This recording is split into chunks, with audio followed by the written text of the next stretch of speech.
sosial, politika, mata akademik, jernih dan jelas perlu untuk masyarakat. Visip Undip Channel, stay tuned, keep on watching. Yeah. Oh. 1 minute insight, kontribusi Visip untuk kemajuan dunia pengetahuan. Assalamualaikum warahmatullahi wabarakatuh. Selamat siang semuanya. Perkenalkan saya Agus Naryoso yang kali ini dari program studi S1 Ilmu Komunikasi Visip Undip. Kali ini kami akan memberikan informasi, kami akan berbagi pengetahuan dan juga informasi-informasi terkini berkaitan ataupun berhubungan dengan public relation. Teman-teman semuanya, zaman dulu orang berpikir bahwa yang dinamakan dengan public relation itu adalah hubungan masyarakat. Saya kepingin memberikan kejelasan bahwa yang dinamakan ataupun yang disebut dengan public relation itu terjemahannya ataupun translate-nya tidak hubungan masyarakat, tetapi yang benar itu adalah relasi publik atau relasi stakeholder. Mengapa demikian? Yang dinamakan ataupun yang disebut dengan public relation, istilah publik itu artinya bukan masyarakat, tetapi yang dinamakan ataupun yang disebut dengan publik itu adalah individu ataupun kelompok yang memiliki kepentingan, relasi, konsekuensi, dampak, dan juga pengaruh terhadap kehadiran sebuah organisasi. Yang sementara yang dinamakan dengan masyarakat itu adalah sekelompok orang yang tinggal di satu wilayah tertentu yang hidupnya diatur oleh norma etika dan nilai. Yang perlu kita luruskan adalah yang dinamakan ataupun yang disebut dengan publik tidak boleh diterjemahkan langsung menjadi masyarakat, tetapi yang dinamakan ataupun yang disebut dengan publik itu adalah pemangku kepentingan atau kelompok kepentingan. Jadi teman-teman semuanya, supaya tidak salah kaprah, supaya tidak salah memberikan arti dan interpretasi terhadap public relation, yang dinamakan ataupun yang disebut dengan public relation itu terjemahannya atau artinya yang paling tepat adalah relasi publik atau relasi stakeholder, atau teman-teman semuanya bisa menyebutnya hubungan dengan stakeholder. Dan yang mana itu menjadi concern ataupun tugas PR supaya teman-teman semuanya bisa merancang program-program PR yang tepat untuk stakeholder yang tepat. Mari kita sama-sama luruskan supaya kita tidak semakin membuat pengertian ataupun konsepsi PR menjadi salah. Yang dinamakan ataupun yang disebut dengan public relation itu bukan hubungan masyarakat, tetapi relasi publik atau relasi stakeholder. Buat teman-teman semuanya yang kepengen belajar lebih lanjut yang dinamakan ataupun yang disebut dengan PR itu apa, implementasinya seperti apa, yuk join di Prodi S1 Ilmu Komunikasi Visip Undip. Kalian akan mendapatkan pembelajaran yang fun, smart, dynamic, and komunikatif. Mari gabung bersama kami. Kita akan membuat kalian punya masa depan yang paling gemilang. Thank you. 1 minute insight, kontribusi Visip untuk kemajuan dunia pengetahuan.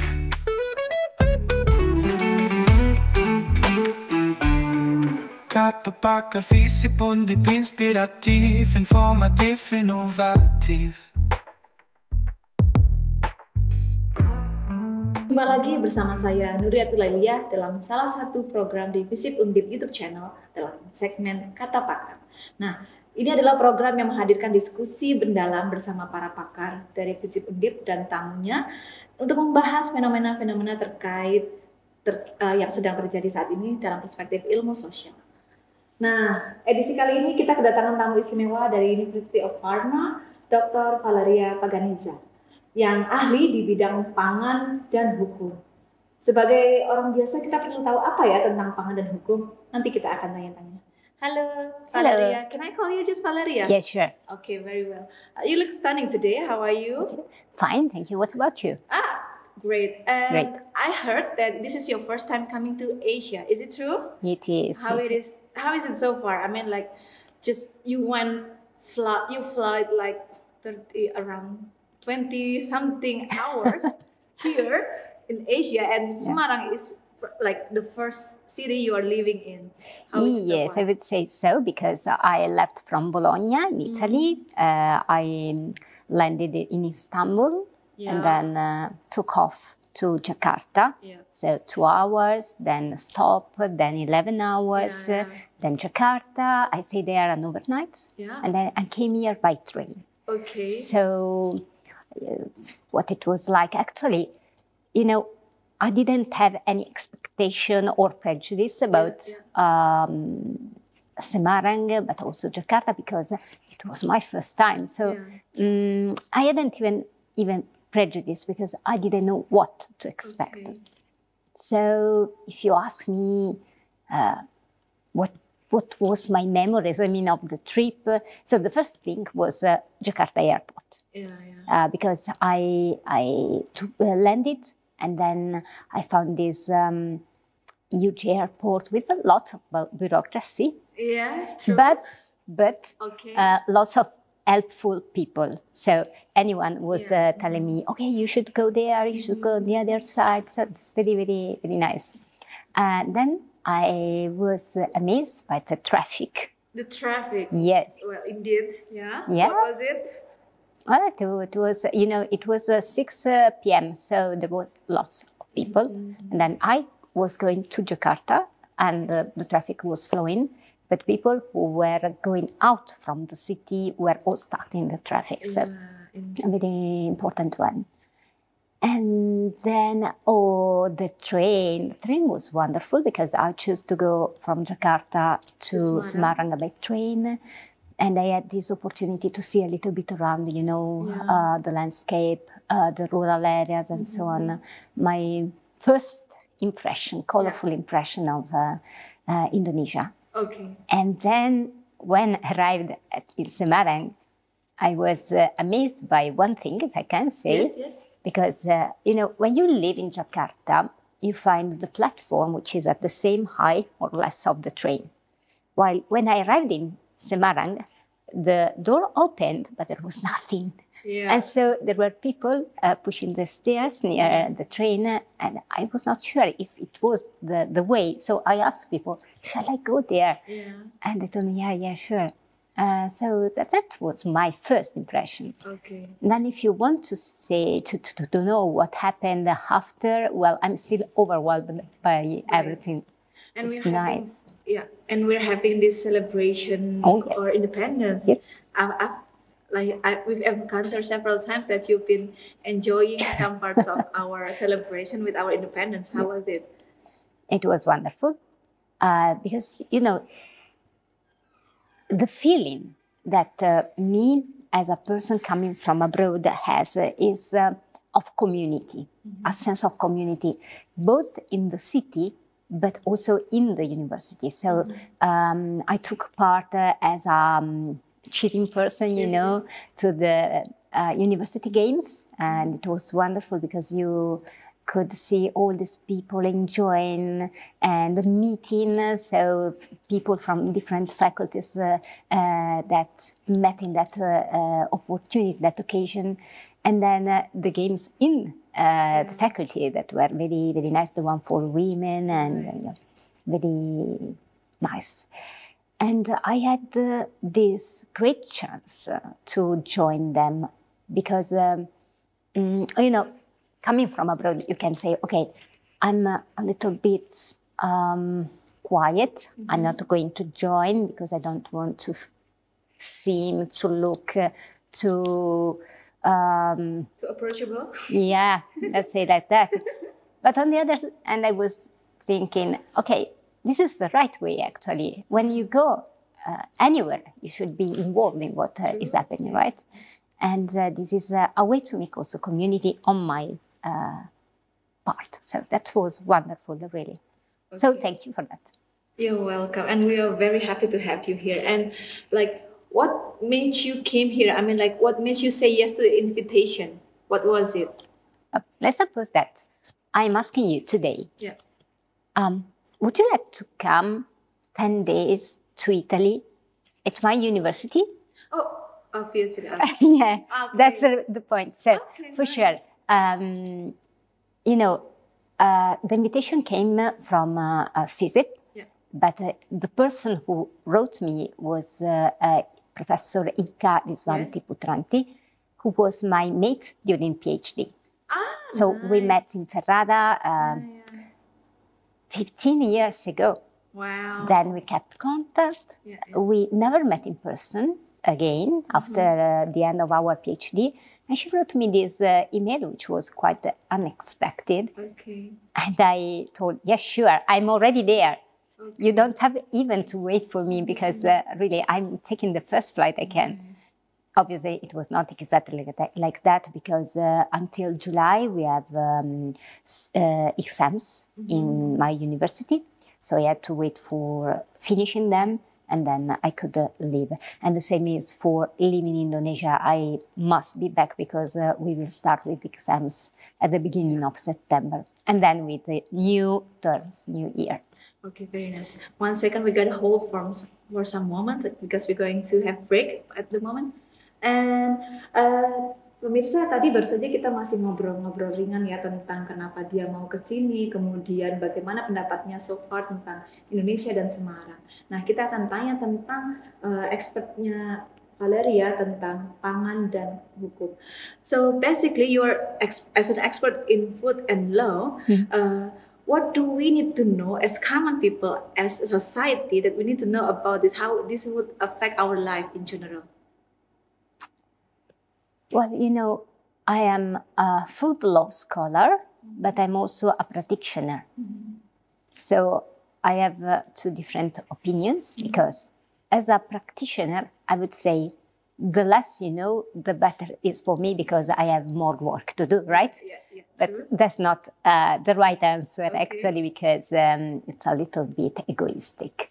I think that food law, food regulation should be more affordable for people, for everybody. For a food business operator first, because they are the first player in the market. So they should be able to know exactly what to do and how to do. But they must also be put in condition to do what they are expected to do. At the same time, also consumers should be aware of what food law is because it's their right. You know, it's not just having food or having enough food. It's also having food that you know that you can trust. Right, which our problem as society at this moment. Yeah, and I think kita one moment we'll do some break. Kita lanjutkan diskusi kita yang sangat menarik kali ini, udah mulai memanas pemirsa. Setelah pesan-pesan berikut ini, tetap di Kata Pakar Visip Undip. Kata Pakar Visip Undip, inspiratif, informatif, inovatif. Masih bersama saya Nuriatul Lelia di Kata Pakar Visip Undip. Kita lanjutkan diskusi kita yang mulai menghangat. Okay, Valeria, we mentioned about food and law, and then there's also one other concept, sustainability. What is it? What is have to do with food and law? Oh, that's a very interesting question because I can't answer. I mean, the problem is what is sustainability, right? And we have in the world this common understanding of sustainability in its different dimensions. So we have sustainability, which is considered from an economic point of view, from an environmental point of view, from the social point of view, and someone also consider the cultural point of view. So in general, it should mean living today without limiting the possibility of future generation to live, right? So keeping the world as we would like to be in the future. I would say also improving it, even if probably it goes also beyond the concept of sustainability. But the problem nowadays is that legislators, but also politicians, consider sustainability in separate dimension, right? So you focus on environmental sustainability, but you are forgetting all the other dimensions of sustainability. Or you are focusing on the social sustainability, which is fine, perfect, but you should also consider the others. So it's a very difficult concept, which is sometimes also too much used in literature because everything now is going towards sustainability. But is it really going towards sustainability, or is it just a a trend, I would say a fashion, you know. Sustainability is one of those words that are so nice to be added now in whatever we do.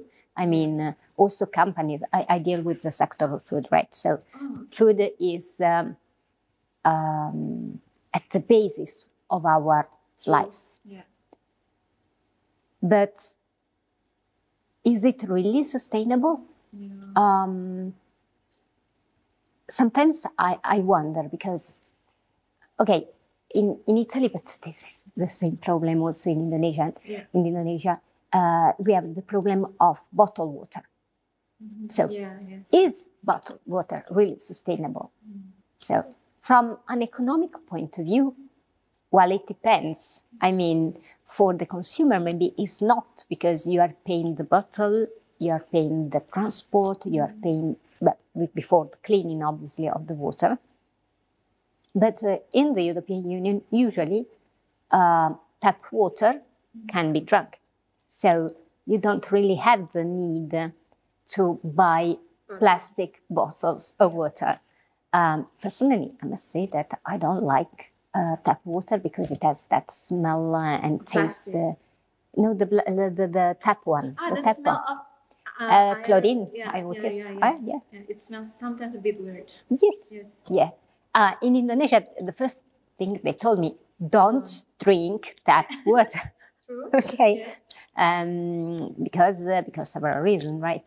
And that's probably one of the most unsustainable things we usually do, because drinking is the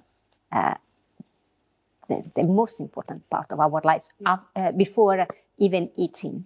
But also when thinking about eating, you know, I'm a single person, so I should do very limited shopping when buying food, because I don't want to waste it. Yeah.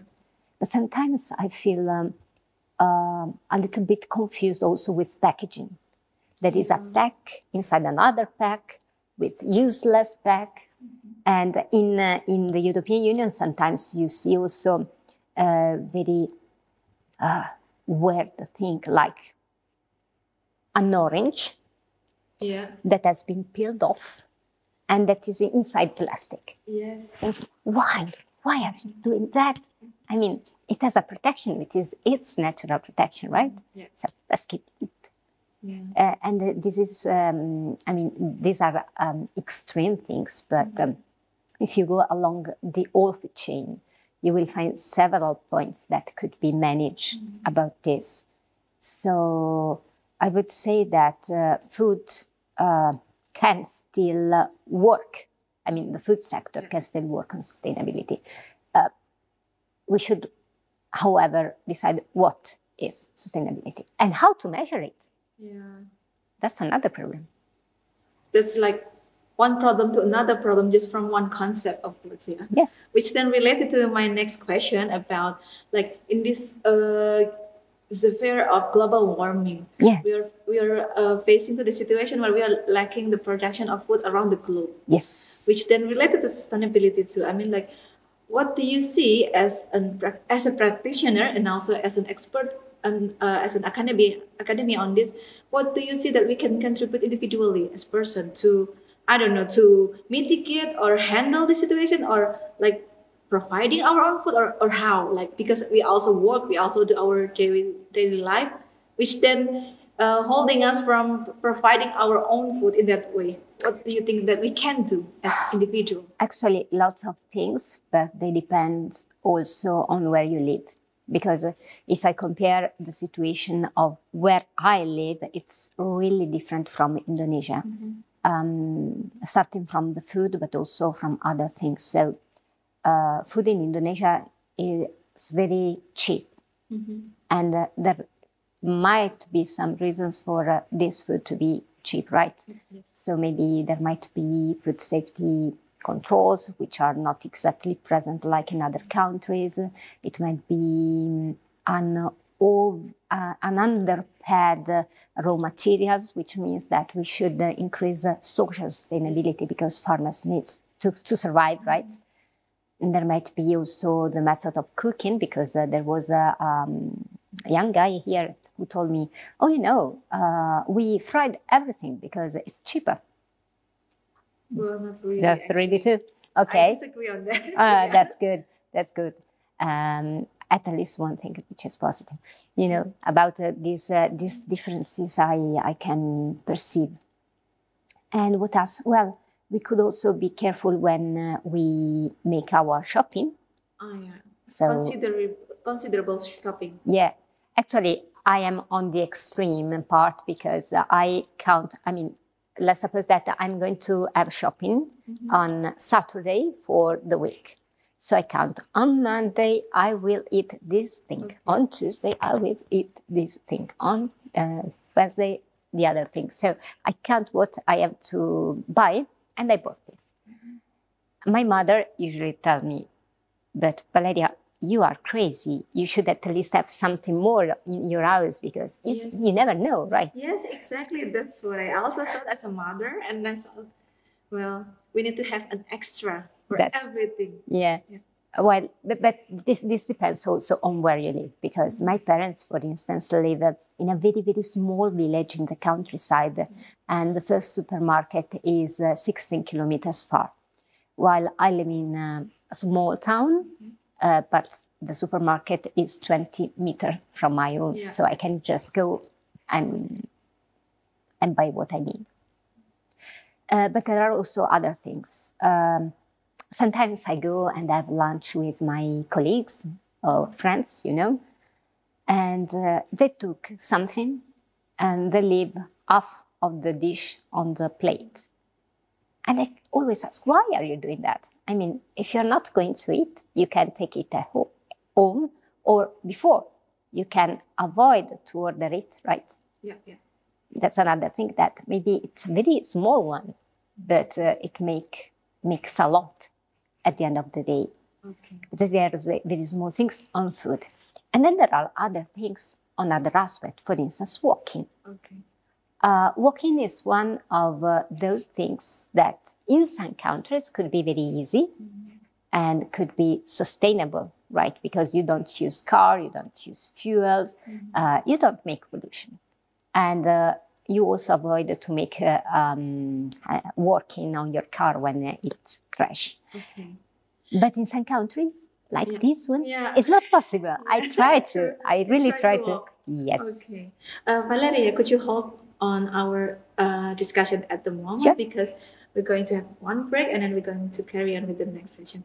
Oke pemirsa, tadi ada 2 tips sederhana dari Valeria untuk membuat kita lebih berkontribusi dalam sustainability pangan di dunia saat ini, yaitu dengan meminimalisir apa yang kita belanjakan dan menjadi sangat berhati-hati dengan apa yang kita konsumsi. Juga untuk salah satu bagian dari sustainability atau keberlanjutan adalah mengurangi emisi pribadi kita seperti melakukan jalan kaki contohnya. Nah, kita lanjutkan diskusi kita di segmen ketiga setelah beberapa informasi menarik berikut ini. Jangan kemana-mana, tetap di Kata Pakar, Visip Undip. Kata Pakar, Visip Undip, inspiratif, informatif, inovatif.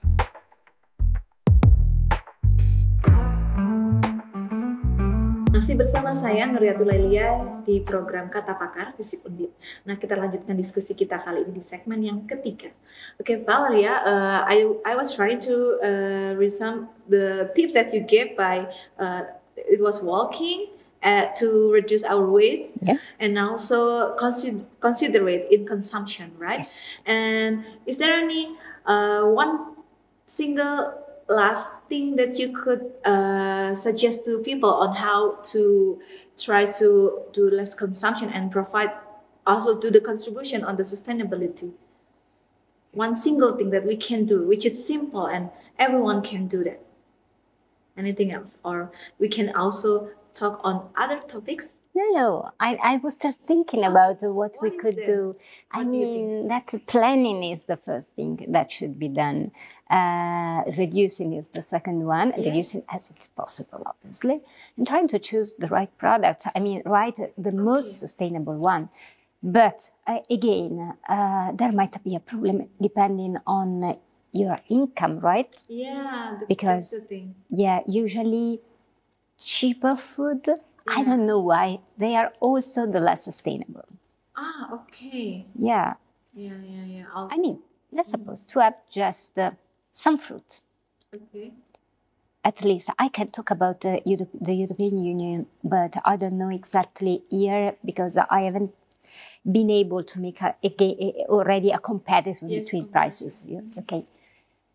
In Europe, one of the sustainable products you could use is food, vegetables, right? Yeah. Sustainable from an environmental point of view, yes, depending on how they are grown. But the problem is the price. Yeah. I mean, vegetables have a very high price if compared, for instance, with the processed food, snacks. Yeah. You know, is cheap. It- Chips is cheap. They are cheap. Cheap is cheap. Yes, and they are sold in packs, Yes. and maybe and they are convenient, and so they are pushing people to consume more snacks than vegetables. And again, let's suppose that you have an apple.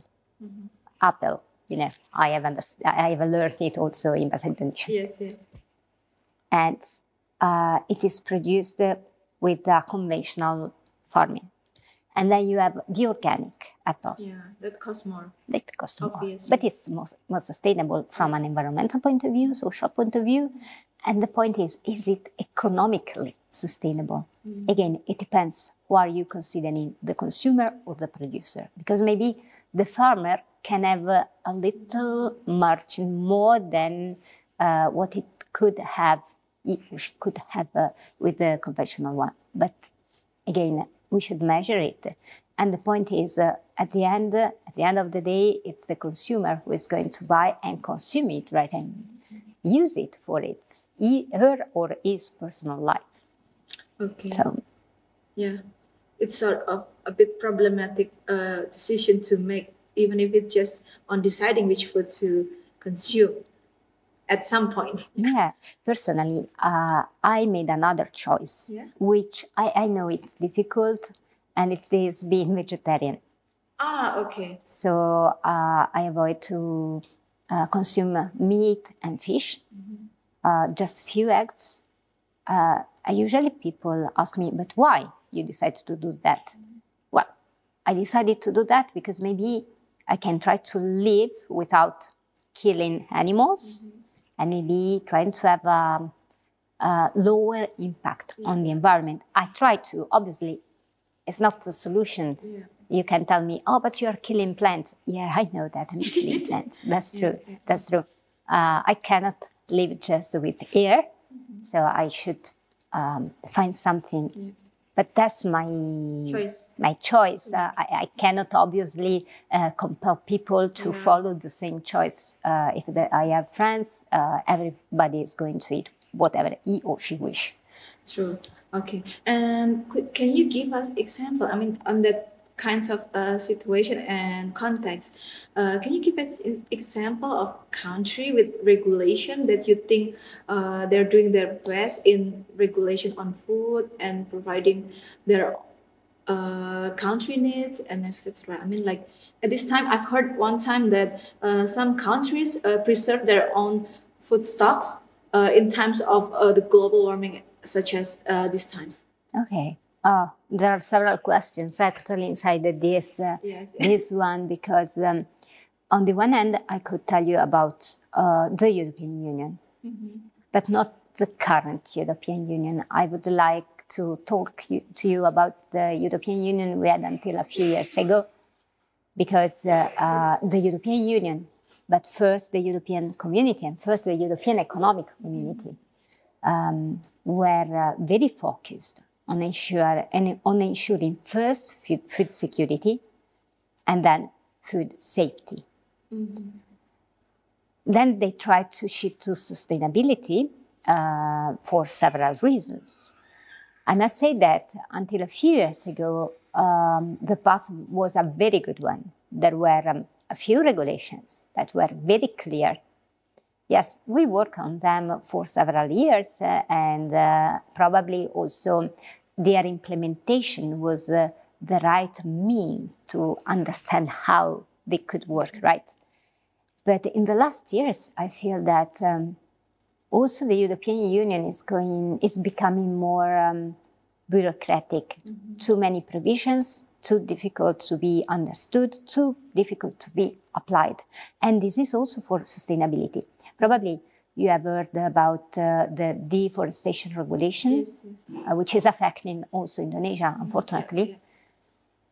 It is a very complex one. I mean, it is asking operators for a further traceability, which might be fine on a certain point of view, but on the other one, it is creating several burdens for these operators, because they are required to obtain or to declare, depending on the stage, that that product is deforestation free.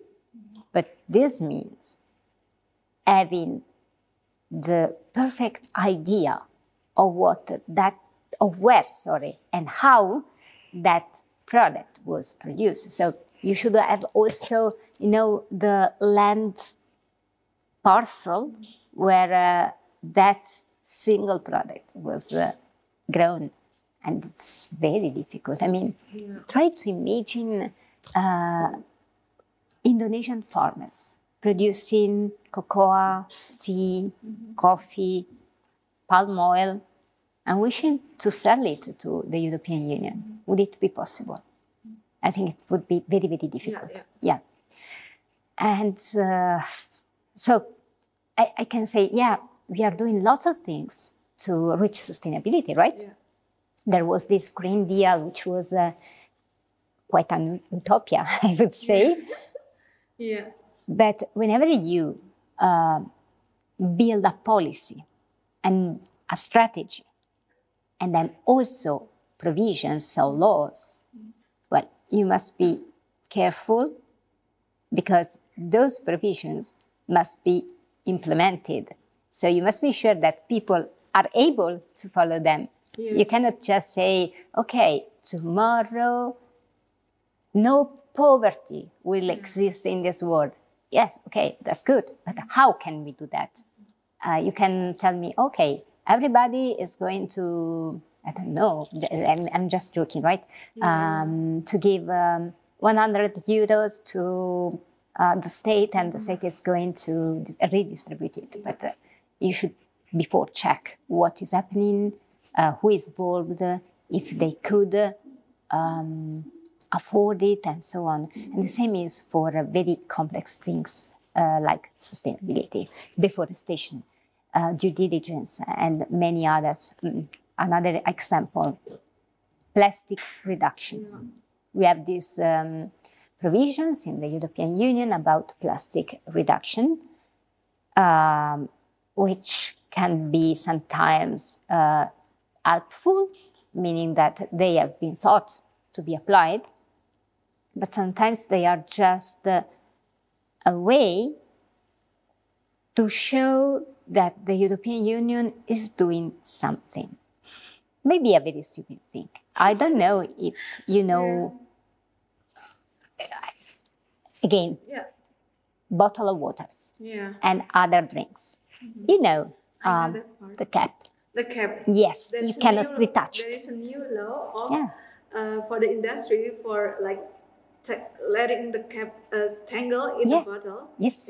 Yeah. That's the new one that I just noticed. Yes. Is it Europe? This exactly. Past one, yeah. Exactly. It's a little bit of silly, and also like, okay, you come up with that. Yeah. And do you know the reason? Why? Microplastic, I heard. Yes, but also because the caps were the most plastic materials found on the beaches. The cap? Yeah. So they said, if we keep the cap attached to the bottle, no caps will be on the beaches. Yeah, you will have directly the bottle. Yeah. Okay. You know, that's not the problem. I mean, that's not the solution. You shouldn't think about that. You should ask why those caps are on the beach. Is that because people throw them away? or is that because waste collection does not work? Yeah. In one way or the other, you should solve the problem, The root. the real problem, yeah. Not just from the surface. Yes, Okay, wow, that's very interesting. And it's funny. interesting and funny. And Valeria, thank you very much for See you. our today's talk. We're going to end this session, Okay. but we're going to also meet you in another segment later on. Okay. Baik pemirsa, demikian akhir diskusi kita kali ini. Kita belajar banyak hari ini tentang keamanan pangan, tentang bagaimana kita bisa berkontribusi terhadap kelestarian lingkungan melalui pemilihan apa yang kita konsumsi, bagaimana kita bisa menyumbang untuk mengurangi emisi kita secara pribadi dengan berjalan dan lain sebagainya. Ada banyak informasi baru yang kita pelajari hari ini. Semoga bermanfaat untuk kita semua dan kita ketemu lagi di program Kata Pakar FISIP Undip selanjutnya bersama pakar-pakar yang lain dengan tema-tema yang menarik. Sehat dan sukses selalu. Saya Nuriyati Lailiyah undur diri. Assalamualaikum warahmatullahi wabarakatuh. Kata Pakar FISIP Undip, inspirativ, informativ, innovativ.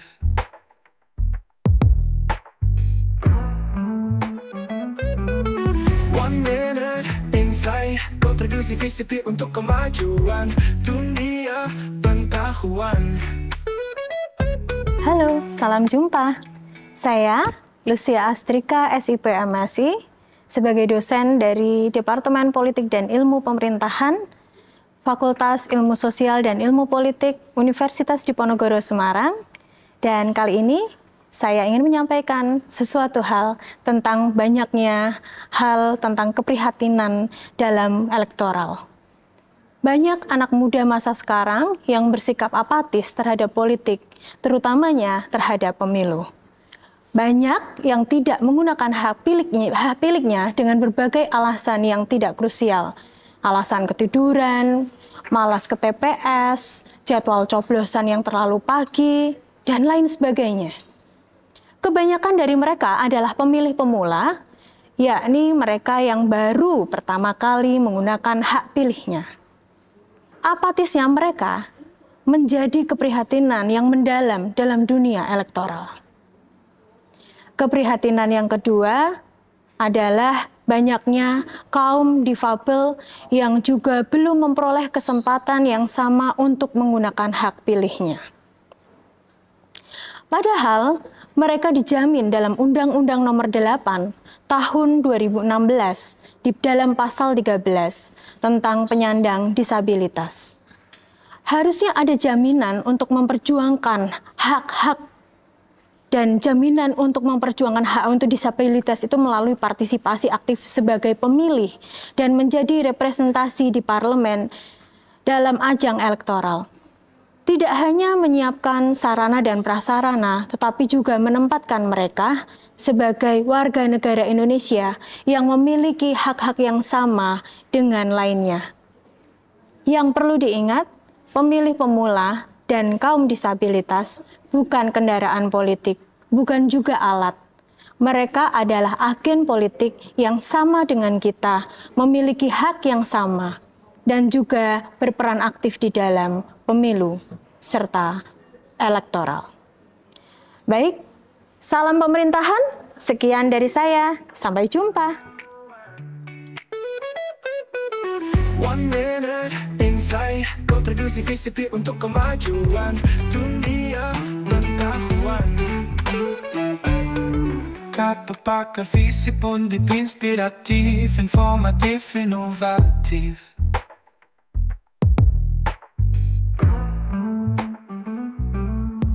Jumpa lagi bersama saya, Nawang Sasi Wincahyo Artiko Aji, dalam salah satu program siaran FISIP Undip Channel, yaitu Kata Pakar FISIP Undip. Sebuah program yang menghadirkan diskusi mendalam bersama para pakar di FISIP Undip yang akan membahas fenomena-fenomena terkini dalam perspektif ilmu sosial. Untuk edisi kali ini, kita hadirkan tamu istimewa, seorang pakar di bidang administrasi publik, yaitu Profesor Dr. Dr. Endang Larasati Setianingsih MS. Selamat datang Prof, bagaimana kabarnya hari ini? Baik, Mas Awang. Alhamdulillah. Jadi di edisi kali ini kita akan membahas tema yang sangat menarik, yaitu terkait dengan efisiensi dan tata kelola keuangan negara di era pemerintahan Presiden Prabowo. Sebuah topik yang menarik, Prof. Mungkin coba kita mulai diskusi yang mendasar begitu ya. Sebenarnya apa sih keuangan negara itu sendiri dan bagaimana perannya di dalam pembangunan gitu, Prof? Iya, makasih Mas Awang. Keuangan negara itu pada dasarnya merupakan semua hak dan kewajiban negara yang bisa dinilai dengan uang. Tidak hanya uang saja, tetapi barang-barang lainnya yang dimiliki oleh negara.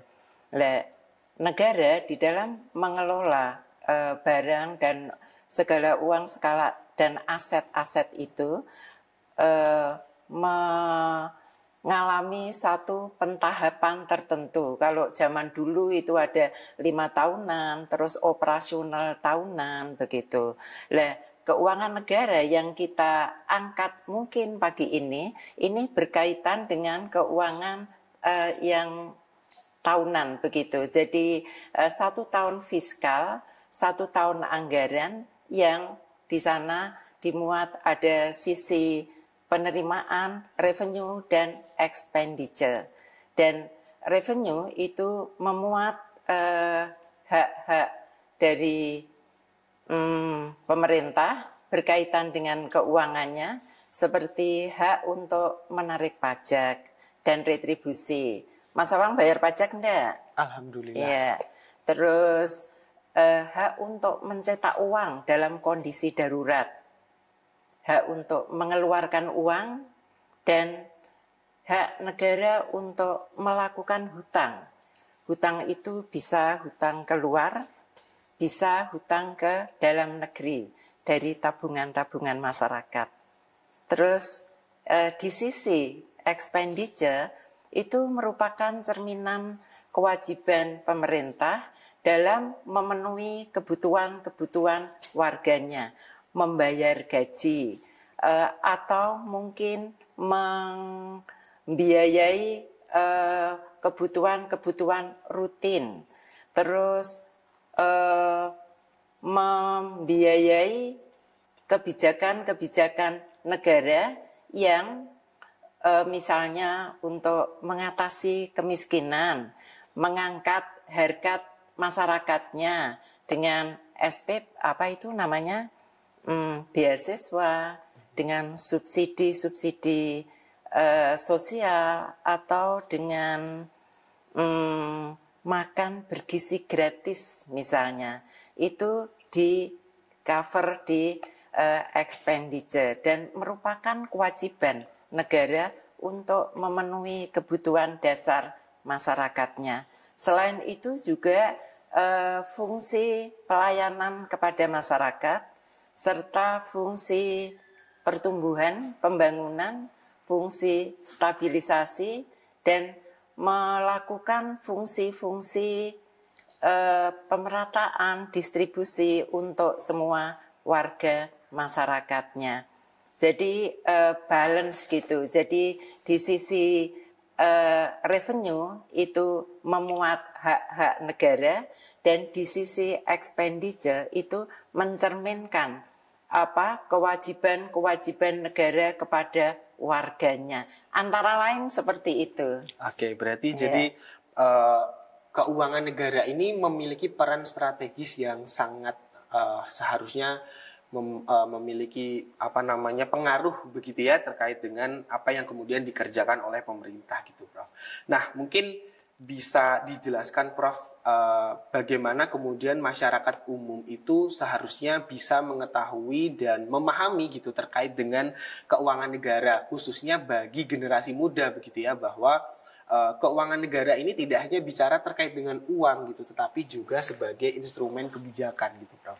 Iya, Mas Awang. Keuangan negara itu merupakan instrumen, betul, instrumen kebijakan negara. Karena di dalam 1 tahun fiskal, 1 tahun anggaran itu ada kebijakan-kebijakan pemerintah berkaitan dengan misalnya bagaimana meningkatkan pertumbuhan ekonomi, pemerataan, dan mengatasi permasalahan-permasalahan di dalam masyarakat. Apa tadi Mas, merupakan alat kebijakan gitu ya. Jadi di dalam anggaran negara itu dikenal ada kebijakan surplus budget, ada juga defisit budget, ada juga dinamis budget policy. Jadi policy kalau dalam kondisi ekonomi yang sulit, ekonomi yang agak rasanya gimana gitu, atos gitu ya, apa-apa sulit gitu, maka pemerintah bisa melakukan atau menyusun anggaran yang defisit. Jadi pengeluarannya itu lebih banyak, pendapatannya nanti dipikirkan lagi, karena pemerintah itu kan mempunyai fungsi juga atau mempunyai hak untuk menggali keuangan, misalnya dari SDA, terus bisa juga dalam kondisi kalau terjadi bencana atau krisis itu bisa mencetak uang kertas atau uang logam begitu, dan juga bisa melakukan utang kalau defisit, meskipun kita tidak terlalu mengharapkan kita banyak utang gitu, Mas Awang. Iya. Iya. Berarti penting gitu ya, Prof, bagi masyarakat umum, apalagi generasi muda gitu ya, dengan kemudahan teknologi sekarang gitu ya, seharusnya bisa lebih mengawal gitu ya terkait dengan keuangan negara dan kebijakan yang dikeluarkan oleh pemerintah seperti itu. Terus yang berkaitan tadi dengan pembangunan nasional, esensinya sebuah pembangunan nasional itu kan suatu proses gitu ya. Jadi tidak terus 1 tahun itu dengan anggaran berubah begitu, enggak. Tapi bertahap, satu proses yang berangkat dari satu kondisi nasional tertentu ke kondisi nasional yang kita harapkan yang lebih baik dan lebih berharkat. Oleh karena itu negara melalui instrumen anggaran itu melakukan pembangunan sesuai dengan bidang yang dituntut atau dibutuhkan di dalam masyarakat. Kadang-kadang masyarakat karena ketidaktahuannya itu merasa tidak butuh begitu. Padahal itu mendasar, harus dipenuhi oleh negara gitu. Oke.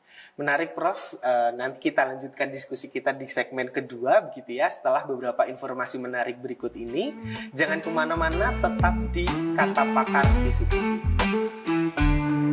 Kata Pakar Visip Undip, inspiratif, informatif, inovatif.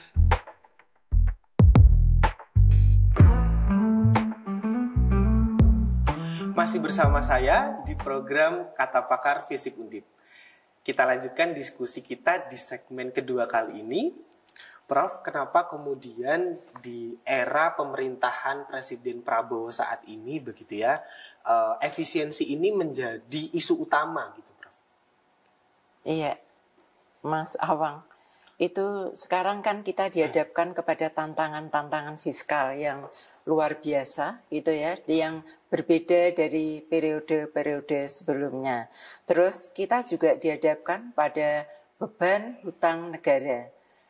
Jadi pemerintahan sekarang itu mewarisi hutang yang lumayan, meskipun belum kritis sih kata Menteri Keuangan begitu, tapi jumlah utangnya itu fantastis juga gitu. Sudah 8.000, mudah-mudahan tidak salah ya, per Januari 2025 itu 8.909 triliun ya. Juga ditambah dengan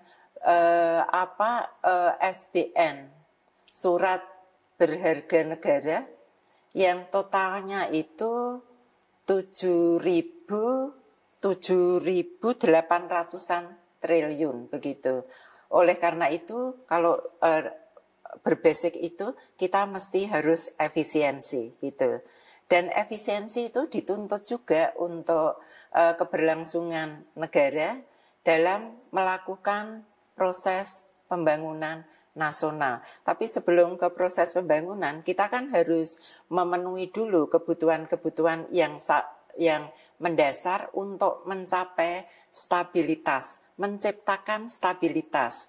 Karena kita bisa bertumbuh kalau kondisinya sudah stabil. Sama, kita bisa bertumbuh kalau kondisi internal kita itu sudah terpenuhi. Jadi perlu dilakukan manajemen keuangan yang seksama gitu untuk mengelola keuangan negara dengan pola efisiensi yang sekarang diterapkan oleh pemerintah. Selain itu, Mas Awang, kalau kita lihat sekarang ya, kita mempunyai surplus populasi. Apa istilahnya? Bonus demografi bonus gitu demografi, ya, iya, bonus demografi. Dengan adanya peningkatan jumlah penduduk ini juga berimpact terhadap pengelolaan keuangan negara. Jadi masyarakat yang tumbuh secara kualitas dan kuantitasnya jadi banyak.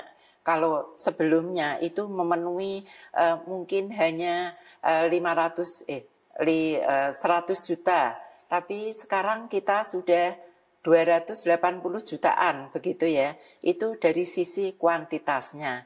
Selain itu juga yang kuantitas yang banyak ini juga menuntut pemenuhan kebutuhan yang sifatnya meningkat juga dalam sisi kualitasnya. Karena banyak yang sudah terdidik. Bahkan sekarang pengangguran sarjana itu banyak gitu ya. Betul. Oleh karena itu tuntutan mereka yang terdidik dengan mereka yang basic pendidikannya itu di bawah itu berbeda. Dan itu juga itu sudah merupakan kecenderungan global gitu ya, bahwa peningkatan populasi itu berimpact seperti itu. Terus kita juga karena kebutuhan kita banyak, kita dihadapkan di era krisis begitu, kita perlu melakukan satu usaha pencegahan pemborosan. Oleh karena itu digaungkan satu kebijakan efisiensi nasional gitu. Akuntabilitas masyarakat ini juga sekarang menjadi prioritas. Kan kita harus hati-hati juga dalam mengelola keuangan itu. Jangan sampai sepeser pun kalau dalam prinsip keuangan negara itu sampai titik rupiah yang terakhir itu harus bisa dipertanggungjawabkan dan mendatangkan manfaat gitu. Terus yang berikutnya ini sambil ngingat-ingat gitu, di dalam melakukan pengeluaran negara itu didasarkan pada satu kerangka prioritas karena kebutuhan masyarakatnya kuantitas dan kualitas itu meningkat dan tidak selalu bisa negara itu memenuhi semua kebutuhan masyarakatnya, so harus dilakukan prioritas yang mendesak, paling urgent, yang tidak bisa ditinggalkan karena ini menyangkut nyawa. Misalnya dalam kondisi bencana misalnya, atau sekarang yang sedang dilaksanakan oleh pemerintah untuk prioritas menyiapkan generasi bangsa dengan sekolah nasional. Sekolah rakyat nasional. Terus makan bergizi gratis. Ini prioritas. Jadi meskipun menghemat, tetapi yang sifatnya kebutuhan dasar tadi tetap dilaksanakan. Yang dihemat itu sesuatu yang ya memang harus dihemat. Misalnya perjalanan dinas, misalnya upacara-upacara yang kegiatan-kegiatan seremonial gitu seremonial yang besar begitu. Itu antara lain yang mendorong apa efisiensi. Betul. Iya. Oke, itu tadi kan apa ya, kenyataan-kenyataan secara empiris gitu ya Prof, yang kita lihat di lapangan begitu ya. Tetapi karena kita sebagai akademisi gitu ya, di tataran teoritis gitu, ada nggak sih Prof mungkin teori atau konsep gitu berkaitan dengan efisiensi anggaran gitu, mungkin di dalam administrasi publik atau dalam konteks hukum administrasi negara begitu? Oke, iya Mas Awang, itu di dalam keuangan negara ini ada satu hukum yang mengatakan ya, ini dikemukakan oleh Adolf Wagner. Ini apa? Kalau aku bilang sih ini konsep dasar begitu. The law of ever increasing state activity. Hukum tentang meningkatnya kegiatan aktivitas negara yang diakibatkan karena tadi yang saya kemukakan, pertumbuhan penduduk dan tuntutan-tuntutan masyarakat, kuantitas dan kualitasnya tadi. Jadi semakin masyarakat itu bertumbuh, baik secara kuantitas maupun kualitas, maka berimpak kepada kegiatan-kegiatan negara yang meningkat pula, dan kegiatan-kegiatan negara ini mempunyai dampak keuangan semuanya. Oke. Menarik ya Prof, bahwasanya memang untuk efisiensi anggaran ini tidak hanya bisa kita lihat secara empiris gitu ya, memang karena memang kenyataan di lapangan itu mengharuskan untuk dilakukannya efisiensi anggaran gitu, tetapi memang secara teoritis juga sudah ada konsepnya begitu ya Prof ya. Iya Mas Awang. Oke, kita lanjutkan diskusi kita di segmen ketiga setelah beberapa informasi menarik berikut ini. Jangan kemana-mana, tetap di Kata Pakar Fisip. Kata Pakar Fisip Undip, inspiratif, informatif, inovatif.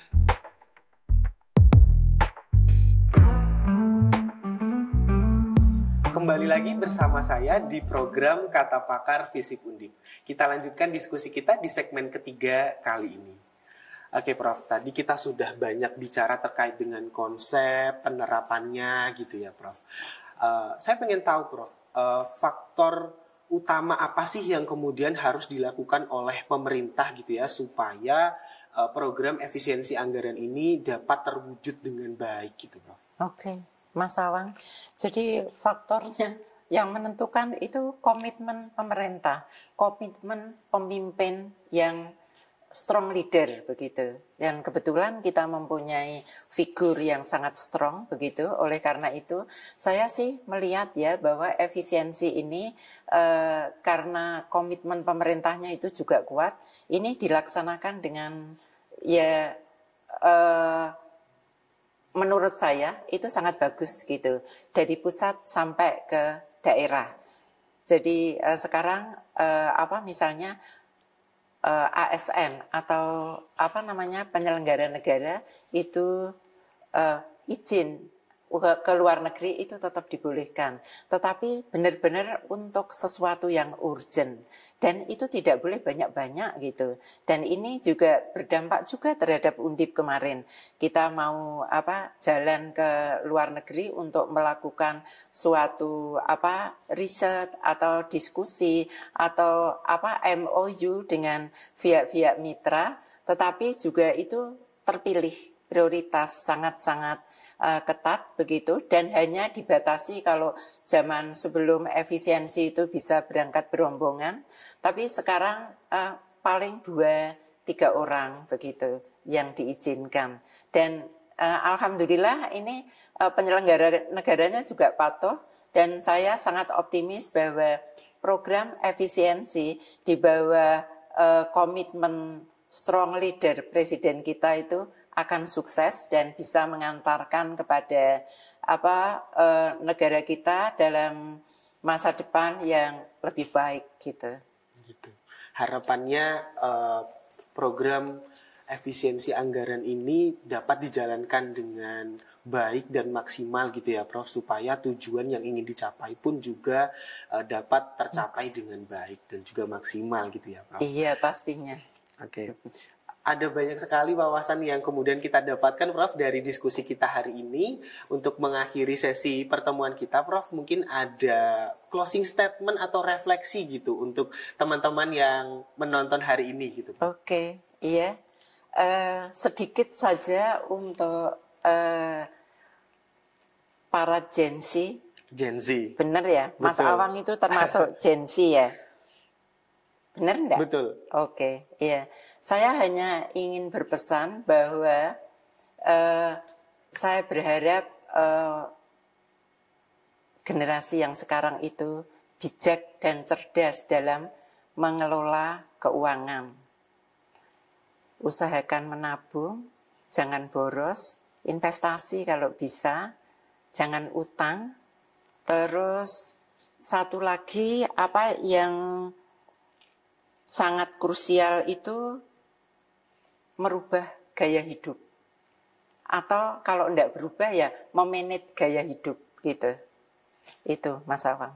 Oke, jadi teman-teman yang ada di rumah yang menonton video kita hari ini, jangan lupa untuk lebih bijak gitu ya dalam mengelola keuangan, apalagi sekarang ada banyak pengaruh-pengaruh negatif gitu ya, pinjol, pay later dan lain sebagainya. Harapannya teman-teman bisa lebih bijak dalam menyambut perkembangan teknologi gitu. Baik, demikian akhir diskusi kita pada edisi kali ini. Semoga bermanfaat untuk kita semua. Ketemu lagi di program Kata Pakar FISIP Undip selanjutnya bersama pakar-pakar dengan tema-tema yang menarik lainnya. Sehat dan sukses selalu. Saya Nawang Sasi Wincahyo Artiko Aji, pamit undur diri. Wassalamualaikum warahmatullahi wabarakatuh. Terima kasih banyak, Prof. Waalaikumsalam warahmatullahi wabarakatuh. Kata Pakar FISIP Undip, inspirativ, informativ, inovativ.